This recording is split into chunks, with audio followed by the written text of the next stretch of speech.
I want to introduce Caroline Jarrett. She's the forms specialist at Effermark, helping clients make forms easier to fill in and using techniques drawn from service design, content design, interaction design, and user research. Her research led her to explore the literature on survey methodology, covering a lot of different aspects of this, and to start advising clients on how to improve their surveys as well as their forms. Via her engagements with clients, including the Financial Times, the European Molecular Biology Laboratory, the Australian government, NHS Digital, the UK government, Open University, the Mayo Clinic, and others, she's built a wealth of knowledge on surveying and forms, and in turn has authored a number of fantastic books, including Surveys at Work, a practical guide to designing and running better surveys, and was also the co-author of Forms at Work, Designing Forms for Usability, and User Interface Design and Evaluation.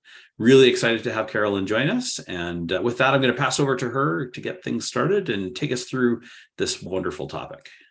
So thanks very much. It's a real pleasure to be here, and I'm delighted to see you all taking the time out in your busy days to think about this. So I'm going to talk about 2 ways to improve your survey, and just a little bit about me. I think Scott's already covered it, and then I'll talk about 2 varieties of surveys that I meet, and then we'll get to the meat of my suggestions about a couple of things to think about that will help you improve your survey. And we'll finish just with a very brief wrap up of the survey process overall. As Scott said, I'm interested in questions because actually I've worked on forms for over 30 years. That's a copy of my book, and it's sitting on top of a UK tax return. I worked a lot on the design of the self-assessment tax return at what was then called the Inland Revenue in the UK. It's now on Revenue and Customs. And basically, I became very interested in the problem of how do we make forms that are easy to fill in. One of the things I noticed is that people seem to be quite frightened of tax forms when they arrive in the brown envelope.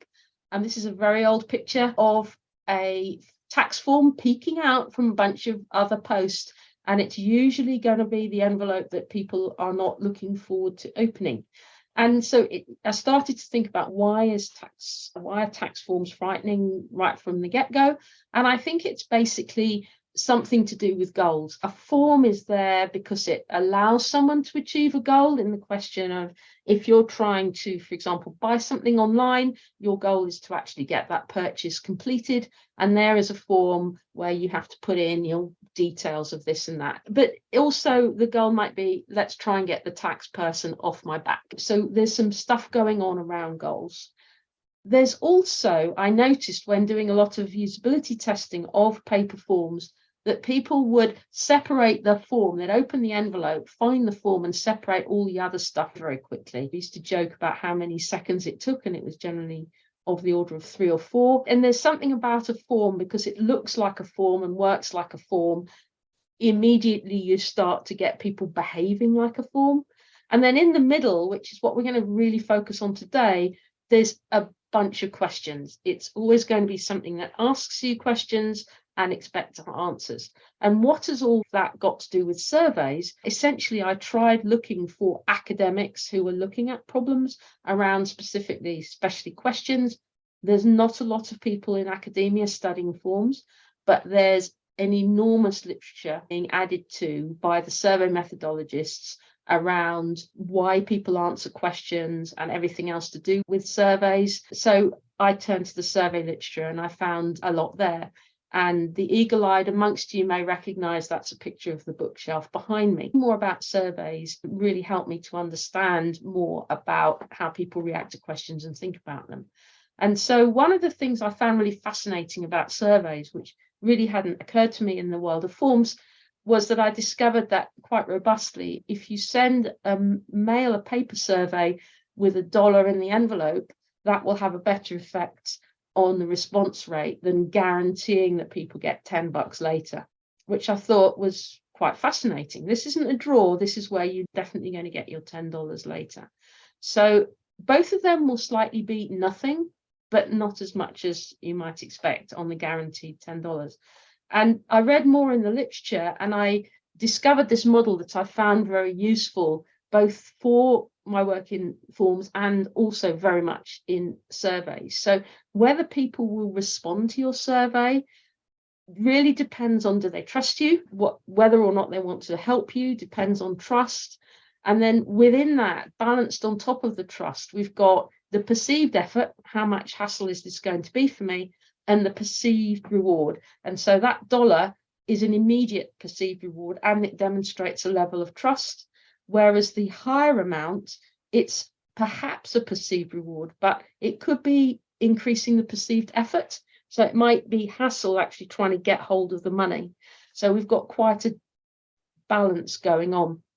And I found this very interesting, particularly obviously when thinking about surveys. Why do people want to answer your survey? What's the effort that you're putting them through? And what is the reward that they're getting? Not necessarily financial. It could be just that they like you and they want to help you. So that's the sort of context we want to look at. And I also want to look a little bit at the sort of changing technology around what I call big honking surveys and light touch surveys. So if we backtrack, surveys have been going on for a long while. And before we had the internet, it was all paper. And interviewers typically would visit every respondent if it wasn't a mail survey. I love this charming picture of the chap in the pork pie hat in the rose vineyard interviewing me, probably for a census. And that meant that because it was very difficult to get the survey to the respondent, we would do everything. It's a complicated process. Let's ask everything we can. The news is we don't have to do that anymore. Now we can do lots of little tiny surveys. We could maybe just ask one question. We could get it to one person even, ask the question and see if that's any use. And then we can iterate and improve and increase the sample size. And so I still see so many giant, big honking surveys rather than just thinking, what is the little question that we could ask? So one of the things you can do is you can iterate towards a larger light touch survey. So you could perhaps just, one person probably doesn't feel like quite enough. Would 10 people be enough? Possibly not, but it could be enough to make sure you've got a really solid survey process and you're getting a useful decision out of it. 100 people might very well be enough. And one of the things I think, we all see very many very bad surveys these days. We rarely see any good ones. And that is partly because I've learned from the survey methodologists that what we want to do is ask the smallest possible sample that is enough to get a useful decision and then move on. So really good surveys tend to go to very small samples, which is why most of them just see rather poor ones. So let's just try an example. You don't have to say anything. It's just a sort of mental example. I'd like us all to think of a time that we stayed at a hotel. Could be recent, it could be from the before times, but I hope we've all had that shared experience. So I want you to think about one thing that would have created a better experience. I'll just give you a second to think about that. And while you're thinking, I'll just read that very tiny invitation, which might be too small to read. It says, thank you for being our guest. Thanks to feedback from guests like you, we can give you an even better experience next time. Okay, so I hope everyone has some kind of experience in mind. And now I want to see whether you can put that answer, the one thing that you'd like them to change for you on this survey, which is a very typical one. And if you can't read it, it's saying on a scale from 0 to 10, what's the likelihood you would recommend us to friends and family, with a red angry face next to not at all likely at 0 and a green smiley face at 10. You can see that in this case, I opted for a 7. And then how would you rate the following areas? And it goes from 1 equals poor, 5 equals excellent, up to with an NA if you didn't use the facility. And on the screen, we can just see reservation experience, arrival experience. And I think we can all guess that this is going to carry on with all sorts of other areas around the hotel. Now, I guess I have not yet heard from anyone when I've had an opportunity to get feedback on this in another context, anyone saying, oh yeah, that was exactly the sort of experience improvement that I had in mind. Typically, we don't have, what would have really improved this here was giving them a score of 4 on reservation experience. And yet we do this to people all the time. Instead of actually asking them something that could perhaps help us to genuinely make an improvement, we simply try tracking a few metrics. not very interesting for us, not very rewarding for the person answering the survey either. So what can we do to actually improve that? What can we do instead of just sticking metrics at people? One of the things that I think about is the most crucial question, and the other one is what I call a burning issue. So let's have a look at the most crucial question. To me, the most crucial question is one that will actually enable you to make a decision. So I often do this exercise with colleagues and clients, which is around establishing your goals for your survey. To say, what do you want to know? Why do you want to know? And then let's make it more interesting and say, what decision will you make based on these answers? I think we all tend to know that some of those rather boring metric tracking things are often, unfortunately, used to reward or punish customer service agents without making any real genuine improvement to anything. And then, because it's a survey, we might be making a decision. It's a survey, it's a quantitative method. I try and encourage people to say, what number do you need to make the decision? What sort of number do you want to get back out of your survey? So if I give you an example, what is generally quite easy, I find, with colleagues and clients, for example, in a product context, we might say we want to know what people think about our product. Why might be something we want to make choices about how to develop the product. It generally gets a little bit vague. When I get down to what decision will you make, I can find that it often gets tougher. You know, people might say something like, we will change the roadmap and our priorities. And I think, really? Will you change the entire roadmap? Will you really bet everything on this particular survey? And most people don't. Most people, quite rightly, and I would strongly support this, are thinking of a survey as being something that they're using as part of a triangulation of different methods. They're using it in context with other things. So it's not that specific. They're quite vague about it. So what I try and really encourage people to do when they're doing ideally more and much smaller surveys is to try and link the survey to one much tinier decision. So, for example, we might say we've got two competing features. We can see good reasons for doing both of them. All right, we're going to choose feature A or feature B. Aha, now I've got something I can work with. We're looking at a couple of specific features. We can ask a much more targeted question. And then it could be quite straightforward. We'll just go on a straight, the feature with the most votes wins. Typically, that's not the way we think, but it's a very defensible and it's a straightforward number that I can come up with. And so at this point, I'll have a most crucial question. So in this case, with that sort of decision at the end and a straightforward number, I can just ask people, do you prefer feature A or feature B? Tick, done, simple, a simple question. You might say, hang on a minute, it's not that simple. What is feature A? What is feature B? What do they mean by neither? Will we ask them something else? Yeah, sure, but we can start working within something that's much more specific and which hopefully will lead to a more valuable immediate decision. And it doesn't have to be forever. We could be doing these little ones all the time. And I've found that I've perhaps given a very simplistic example, but it's fairly common to find the first two challenges are quite easy and the last two are quite difficult. It's not unusual for me to come across a sequence somewhere like this, where we start with, we're a bit worried about our onboarding process. We want to make some improvements. Absolutely fine. We'll focus on our biggest pain point. Yep, I can agree with that. And then the number will be the point where we get the biggest dropout.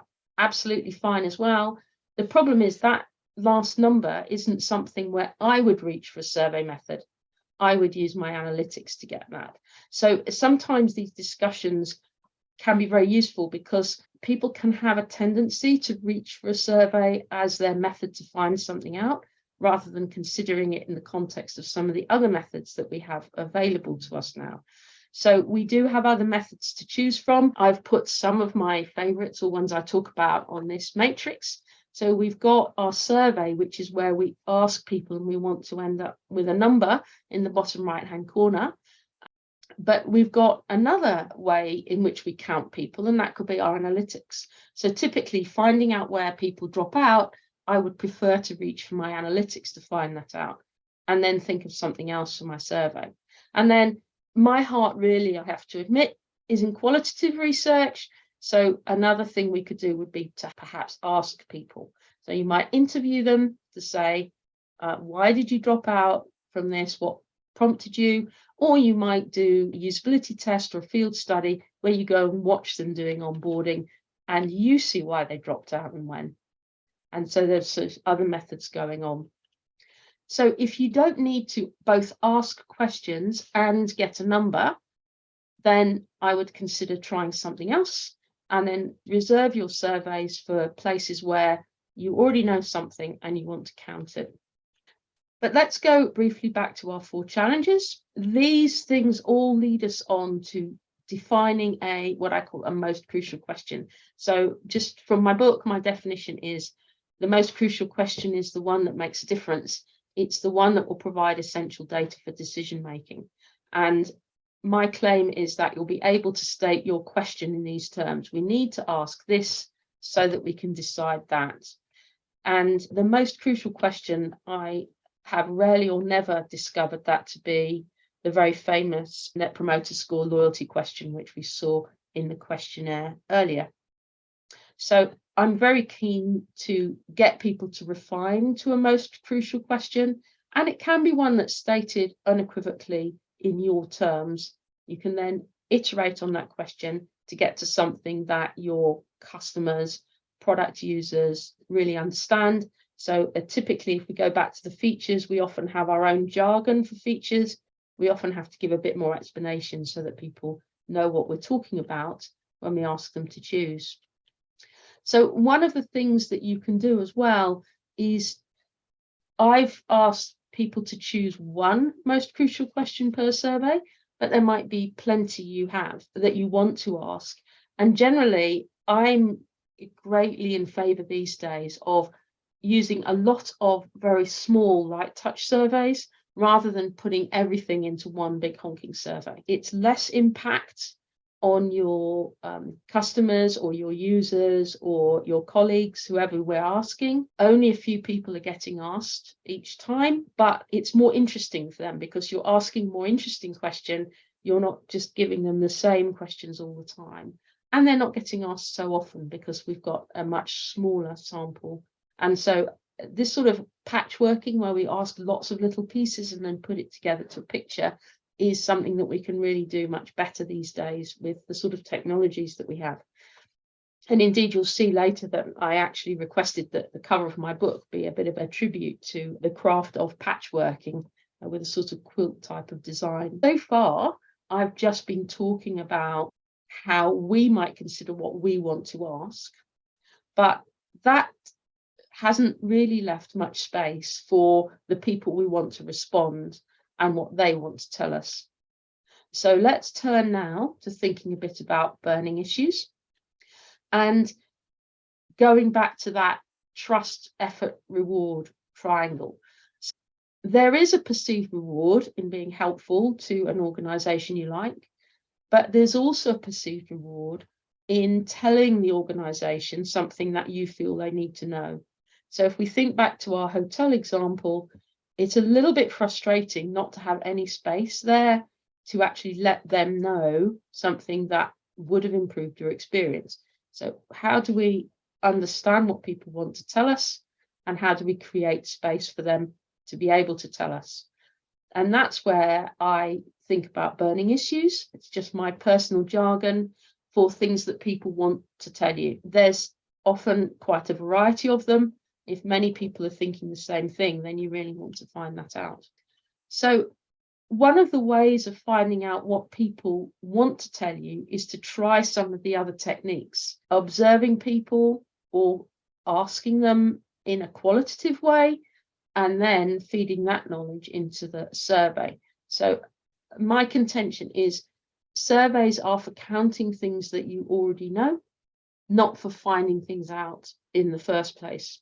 And I really learned even more about this when I started to really engage with the survey methodology literature, because survey methodologists always start with interviews. They interview before compiling the survey, and they do a lot of testing of the questions in the survey in interviews, always talking about interviewing first, whereas generally I've found many colleagues and clients always say, we'll do a survey first and then we'll interview. I'm absolutely in favour of interviewing after your survey as well, but not only interviewing after the survey. You want to interview first to understand a lot more about what people are thinking, find that out, and then use a survey to count how many people share those particular ideas. Interview first. So I'm thinking here about interviewing users or customers or colleagues or whoever you're surveying. Interview them about the topics in your survey. The idea here is to listen first and then ask questions in your survey second. And so with doing some interviews, it gives you an opportunity to really refine who are they? Exactly who do we need to contact with our survey in order to make sure we make a good decision. It's not about just ask anyone, it's about really refining, defining the group of people we want to ask. Gives us an opportunity to do things like deciding how you'll find them. Will you be pulling a sample from a customer list? If you're looking at potential customers, where are they literally, physically in the wild? Will you find them by standing outside your local supermarket? If you go on Twitter, they're people who are likely to use Twitter. If any of us still use Twitter, I don't know whether we do. There are common interests that you can find. How are you going to get there? That gives you an opportunity to think about where you're going to put your survey invitations and how you think they think about it and how you think about it. The interviews also give you an opportunity to discover, do they want to answer your questions? Do they want to answer this question, but in particular, in general, do they want to answer your questions at all? How do they feel about your brand or your product? Have they ever heard of it? Or have they heard about it in a difficult context? What is the level of trust that you've got? You can explore those issues in an interview. And of course, we got here because we want to find out what their burning issues are. What do they want to tell you about their experience? What are the things that matter to them? Gives you an opportunity to find that out. And then as a sort of bonus, it does give you a chance to understand your questions. So do they know? If we went back to the feature, do they know about feature A and feature B? Have they ever considered it? Is it expressed in terms they understand? What's the vocabulary that they use when talking about your product or your service or your offer compared to the sort of vocabulary that you use internally? Often there are quite a few gaps between those two things. So it doesn't have to be that many people. Many qualitative methods, you find that you start to reach saturation after just 5 to 10 people, but it's still much smaller samples than you'd ever use in a survey. So I really encourage people to put the time and effort into interviewing people. And often simply ending up with a space, a one-box questionnaire, can be all you really need in terms of giving people space for a burning issue.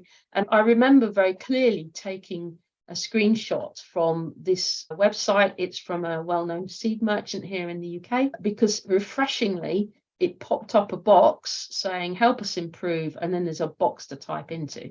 And I thought, how nice to actually be given a box to type into, rather than the question that many of us see all the time, which is, are you willing to answer a survey?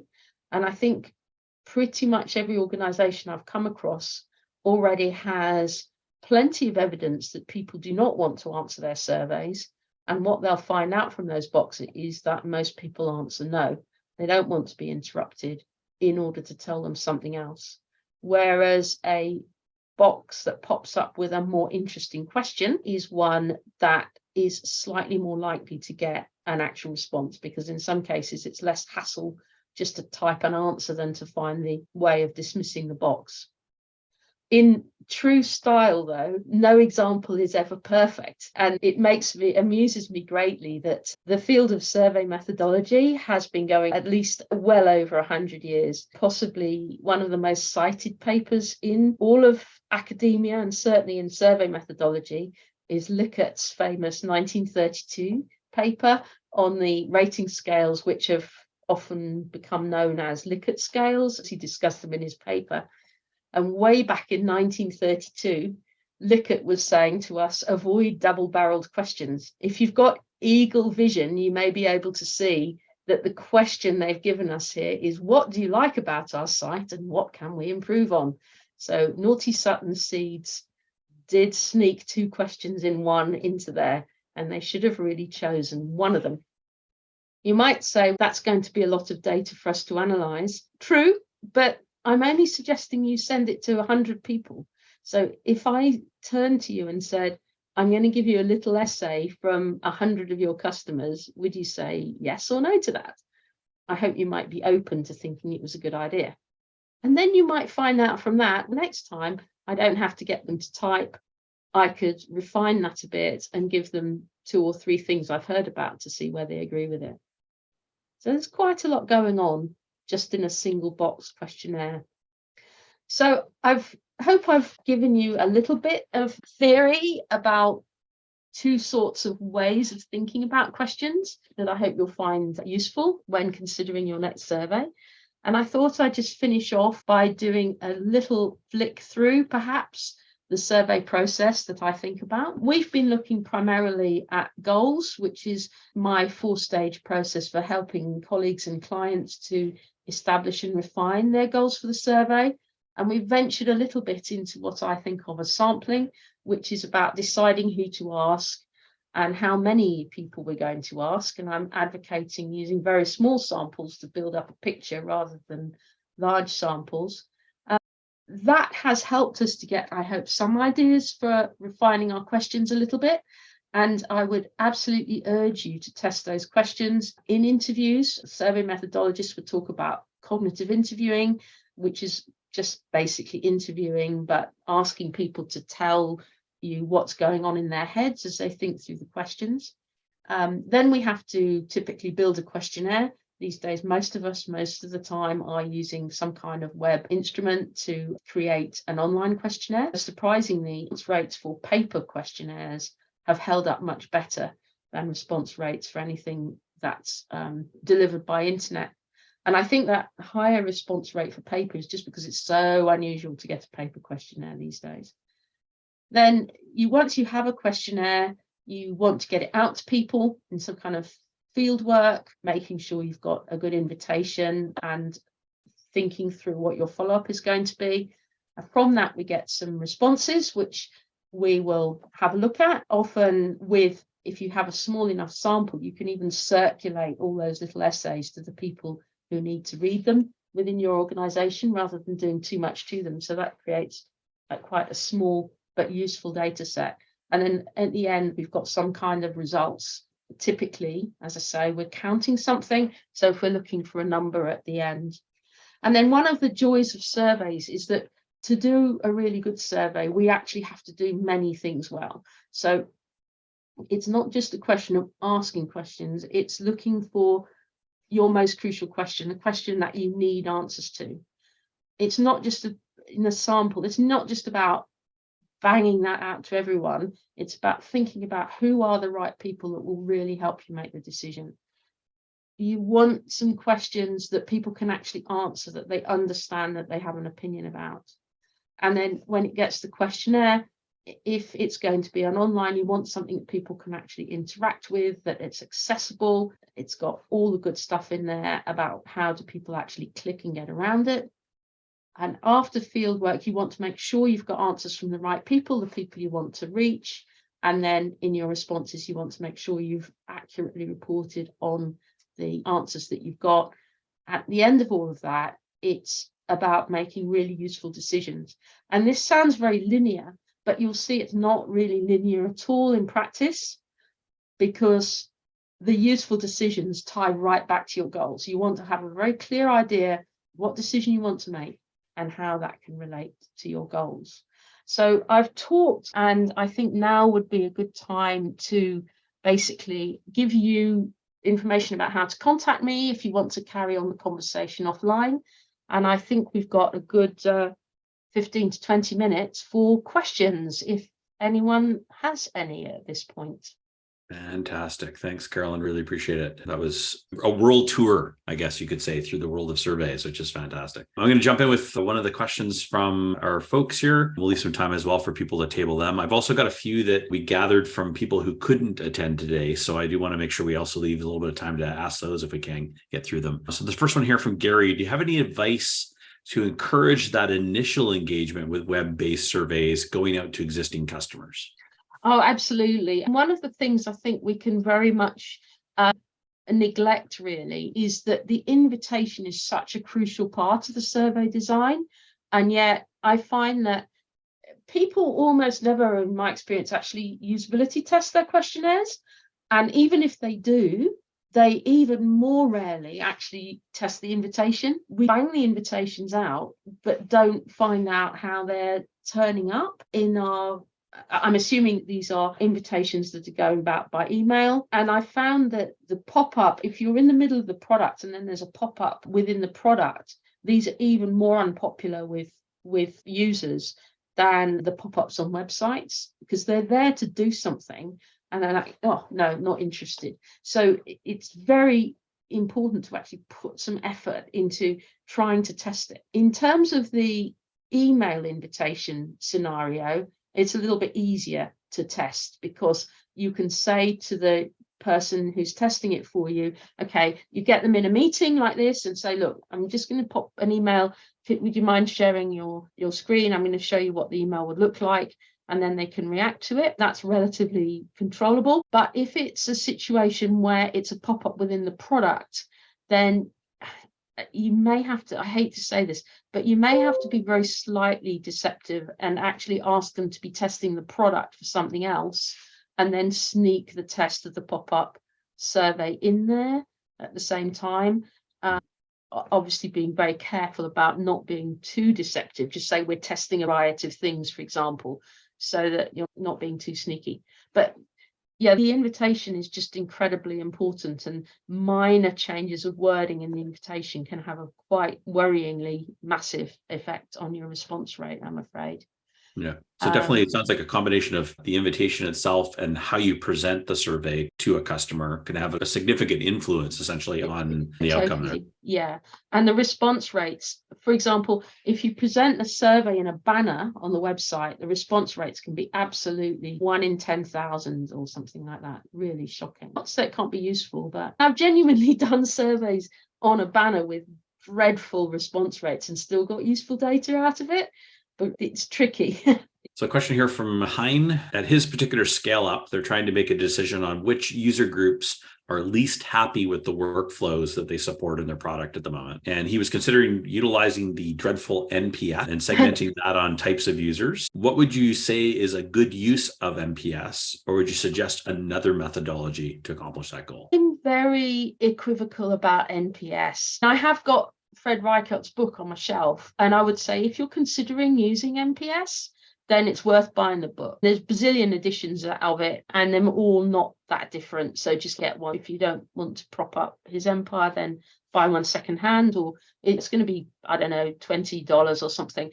Compared to the amount of time in business that we spend on these things, it's not a huge investment. And his original methodology is about tracking a brand, like how do people think about the brand, and very infrequently, like once a quarter.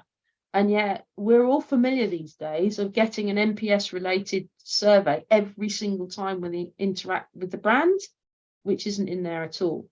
But I guess really I think it's like we have a gap between what you want to know, which is which user groups are happy with workflows we support at the moment, which is a nice, clear question. I think that's great. And then we ask a question, which is, would you recommend us to a friend? That question doesn't sound like it matches up with what you want to know. It sounds like we've got some, what's technically called measurement error in there, where the question we're asking doesn't relate to workflows. Yeah. I don't think the workflow is about recommending it to friends and colleagues.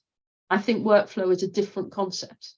Yeah. So personally, what I would want to do is find out from your user groups, how do they describe it as a workflow, in which case you're on the common vocabulary, and then try asking some questions about workflows. Which ones do you use? Which ones do you like? Which ones cause you pain? And then work on it. It sounds to me as though there's some scope there for refining the question you want to be related to what you want to learn about, which is workflows, rather than reaching for a completely different question. And keeping the NPS for situations where finding out about whether people are recommending your brand is what you want to learn. Yeah, that's a great line. So I think, yeah, often we utilize NPS in that classic structure and scale for a completely different. For people who didn't hear my analysis, the book I was talking about is called Question 2.0. It's by Fred Reichelt, and it's also often called The Ultimate Question. And NPS stands for Net Promoter Score. So there's more about it there. I hope that answered Hein's question okay. Yeah, it sounds like it did. Another question here from Sharon. We're often pushed to get a high number of responses as a proxy that those number of responses are more representative of the population. Is there something that we can share to address this challenge when we face that problem? Yeah, absolutely. It's a great question. Thanks, Sharon. I think it can be quite difficult to find our way through the morass here. Let me just explain a bit more that we often get confused by number of responses, response rate, which is the proportion of people we ask who actually answer, and representativeness. And they are somewhat related concepts, but not as closely as you might think. For example, I was talking about actually getting valuable data from the banner on a web page survey where my response rate was terrible. So I was getting like 1 in 10,000 or even 1 in 100,000 visitors, because a very high traffic website was actually responding to that survey. So my response rate was appalling. But when we looked at the answers, it turned out that we had no reason to believe they weren't representative. They seemed to have a good mix of what we knew our visitors were, where they were coming from geographically, what their ages were likely to be, what their concerns were, what pages they visited, and so on. We had a terrible response rate. We had quite good representativeness. It was adequate for our purposes. And then, although the response rate was terrible, we actually had quite a lot of responses. So there was a certain, never mind that we've got 20 million visitors a day, we're still getting 5,000 responses a day or whatever it was. So people quite like the fact that there are a number of responses. So conversely, the sheer number of responses doesn't make your response representative. I always quote here, I think of this as the Justin Bieber North Korea problem, because there was a prank on Justin Bieber a few years ago where a fan site asked people where should Justin do his next concert. For those of us who've forgotten Justin Bieber, he was incredibly popular a while ago, and I think he's still a very popular singer. And this fan site, some naughty people decided to prank them, and they sent in a huge number of responses to send Justin Bieber to North Korea. So they had a vast response, but it wasn't representative. So I doubt that. It's not very common at all. I mean, it's very unusual for your survey to be pranked in that way. So typically you're not going to get people trolling you. But there are definitely circumstances in which I've been worried about getting that my sample's been distorted because it's collected too many responses from people with a positive attitude towards the brand or the organization. And it's not got enough from people who are struggling for one reason or another because of trust issues. Right. We need to understand the differences between those things. And one of the ways that I've tackled Sharon's problem myself is when a colleague or a client turned around and said 100 people isn't going to be nearly enough, which is difficult to believe. I agree. That's fine. We don't have to stop there. We're iterating. Let's just think about doing that sample of 100 as a pilot and see where we are. We might, after that, we could push it to 1,000 or 10,000. That's one of the ways we can go, is just to add extra data. Or we might decide that actually 100 was enough. No one is interested in feature A or feature B. Think of a different feature. Or we might think that we didn't get the response rate we hoped for. So maybe we're going to do exactly the same survey, but we're going to work on the invitation to get a better response rate. So there's a lot of things we can do from that pilot that gives plenty of opportunity. Change the question, change the mode where we didn't get much response on our emails. So we're going to do the hard yards and actually send people a paper survey. Gasp. There are so many things we can change, but it then gives you an opportunity to make sure that by the time you may have very good reasons why people, your colleagues or stakeholders or powers that be, really feel they've got to get 5,000 responses before making a decision. No problem there. I think that's a perfectly legitimate thing to do. But by the time you actually send that survey out to the 50,000 customers who are going to get it, to get your 5,000 responses, you know that it's really working, and you're confident that you're not going to embarrass yourself accidentally in front of 50,000 customers. You're confident that it's going to be a well-designed survey that everyone is happy to receive, even if they don't reply to it. Great question. Thank you very much. A few other questions I want to share from the folks that couldn't attend that passed them on to me. One person had a question here regarding the relation around how much weight to put into the prior knowledge of participants in a survey. So it can be really tempting to create like a research scenario that assumes that prior knowledge is understood. And so how do we essentially avoid creating issues where maybe the participant doesn't fully understand or doesn't fully have the context to answer the survey, or where we've maybe implied prior knowledge? Yeah, exactly. I really share that concern. And that's why I urge people to do interviewing first. Don't plunge into a survey without doing some interviewing, doing some observation to try and establish what the prior knowledge is. That's exactly the sort of thing why I actually have that poster which says, listen first, ask second. And it's really trying to urge people to, because of all those concerns, they're great concerns. And that's exactly why I urge people to interview first, to listen first, and then do the survey second. What are the best practices, particularly around like open-ended versus close-ended questions in the context of surveys? Funnily enough, just yesterday, on Tuesday, I was teaching a workshop session, and one of the topics we covered in the workshop is lose your fear of open answers. And we tend to be very frightened about asking people open box questions, but they often perform a lot better than we expect. So one of them is, I haven't got the slide to hand, I'm afraid, but I showed people a hilarious selection of bad ways of asking for people's age. One of them was a slider, where you had to slide this microscopic thing in order to get a number to show up somewhere. I know the age, I'm either willing to tell you my age or I'm not. I know the age I'm willing to tell you, which may all be accurate or it isn't. Giving me a pesky slider isn't going to help. And for some people, it's a massive accessibility barrier. Is that slider really going to work on my phone where I'm scooting your thing up and down and I've got tremor, or I'm on a shaky train for those who travel by trains? Ridiculous. Just give me a box, make it optional, and I'll either type in my age or I won't. And so it just, when I've tried that sort of question on people, yeah, okay, you get a little bit of fluff in there. You might get a few people saying none of your business. Fine, I've learned something about trust. You'll get some people who'll give you, a lot of people stay at 29 or 39 or 59 for a few years. Okay, but they'll tell you that anyway. That's a different decision. So those sort of things, you can perform surprisingly well in open boxes, and maybe add, I timed myself recently. I was doing one of these open box questions where people definitely knew a number and they typed it in. And it took me just under 800 responses. It took me 10 minutes from a standing start to get that smoothed and into a number. No time at all in the context of other things I had to do in that survey. So it's like that sort of thing. Don't worry about it.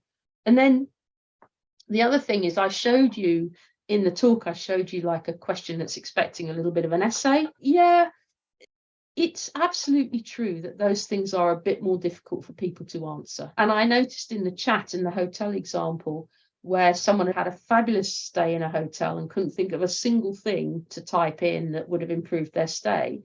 But I think you could either leave the box blank, no, I can't think of anything, or you could type in, I can't think of anything. It was perfect, which would be a lovely thing for the hotel to find out. So it doesn't, just because you give people a box, they don't have to use it. It's a survey, everything is optional. And number two, they may put things in there that you hadn't thought they'd even want to say to you. And that's really interesting. So I'm softening towards open boxes.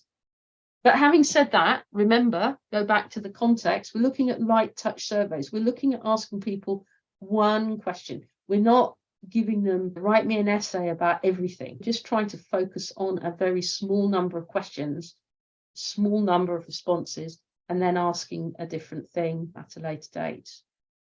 Yeah, that's great. With that, we're going to wrap things up. Thank you, Caroline. I really appreciate it. I have shared my survey chat with everybody. Hopefully we won't get too much critique on this one, but I have a few questions, and there's definitely not one only single burning question, but I do have something I am trying to learn through that, which is great. But we'd love to hear your feedback. We'd love to give some opportunities for people to share their qualitative input and their quantitative input with Carolyn. So please take a moment if you can. We also have a monthly survey draw, a little bit of the reward side of things inside this. And we'd love to give away 3 copies of Carolyn's book on surveys as well. So if you do take a moment to take your time to fill that out, we'll definitely consider an entrant in that, and we'll make that draw later today after the event. We want to continue the conversation as well within our community. So if you do have questions about surveying, or you want to talk about your own surveying practices, feel free to ask them in our community. There might be people there that want to chime in, and we might be able to bring Carolyn back too to answer some of those. And we have a really great regular set of events happening. As we know, we did Carolyn today, but we have a women in product panel next Tuesday. We have Steve Portugal, who's a great topic on the interview side, coming in next Thursday, and then lots of other events following on that side as well. So feel free to check out our full event calendar as we're going. And if you're interested in becoming a speaker, we'd love to hear from you. Maybe you've got some knowledge or experiences to share from your practices around product, whether that be surveys or something else on that side. We'd love to hear from you, and feel free to put up your hand and get involved essentially as a speaker at any time. With that, thank you very much, Carolyn, for joining us. And it was really great to see you again. And I really do appreciate all the knowledge you shared with our community today. Oh, it's been an absolute pleasure. Thank you so much for inviting me. You're most welcome. And thank you so much for the great questions as well. I really appreciate it. Yeah. And while people are just leaving, I should say that actually very cool that you're doing women in product management. That's great. And also very cool that you've got Steve Portugal coming, because his book on interviewing is actually really cool and really good. That's one of my faves, definitely from my time back in UX days, for sure. Definitely recommended. Such a pleasure. Thank you so much. No problem. Thank you. Take care.